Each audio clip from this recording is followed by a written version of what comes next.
Little hope left for those hoping to find their children still alive in the ruins of a school that collapsed Monday in the Indonesian province of East Java. Rescuers for hours now saying they detect no signs of life. Moving now to deploy heavy machinery. The Islamic school located in the town of Sidoarjo, trapping more than 100 people when it collapsed on Monday. Most of them male students aged 12 to 18. 103 survivors were pulled from the rubble. 5 people have been confirmed dead and 59 have yet to be recovered. Tadi saat kita memberikan penjelasan ya manusiawi lah, ada yang nangis, ada yang jerit, namanya masih berharap bahwa ada yang masih selamat di sini. Tapi tentu saja kita juga harus menyampaikan kebenaran. Kami juga sampaikan bahwa mudah-mudahan, kita semua juga mudah-mudahan tidak sampai 59. Tapi kan kita tidak bisa menunggu itu saja. Akhirnya mereka sepakat untuk segera dilakukan pencarian. For more on these rescue efforts or recovery now, Chandni Vatvani joins us live at the Rescue Command Center in Sidoarjo. Chandni, we just heard that from the official from that command center. What more updates do you have on search operations?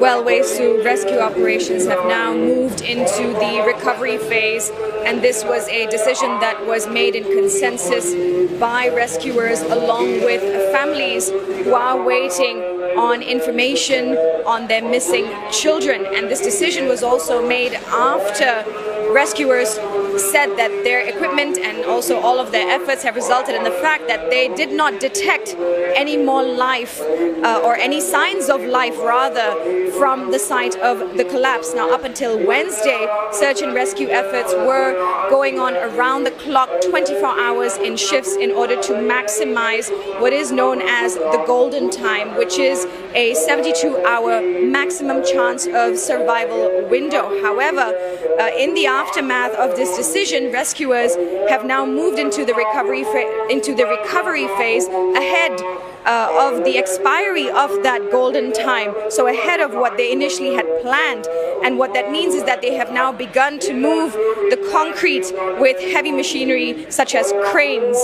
And also what this recovery phase then now means is that rescuers are no longer working around the clock, and I'm told that operations have been halted for tonight and will continue tomorrow.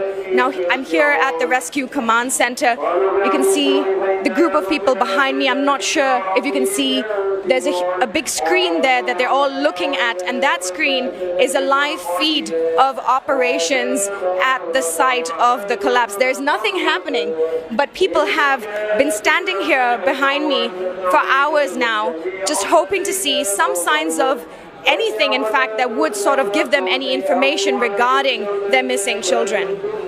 All right, Chandni, it's significant, this move into using heavy machinery, because before that, authorities held off because they were afraid that using this machinery might further destabilize the structure and cause more deaths for those who might have survived this collapse. So this is suggesting authorities do not believe there's any life left to hope for, and they have conveyed that to the parents. We heard that from the chief of the Humanitarian Disaster Mitigation Agency, saying they reacted as you would expect people to react, humanly. They screamed, they cried. What support is being offered to these families?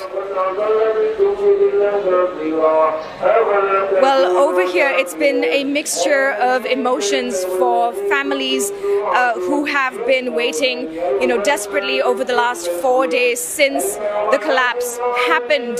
And so they have been waiting again, as I said, on any sort of information regarding their missing children. Now, besides the group behind me, that you can see, it's getting bigger, I think, from the last time that I tried to show it to you.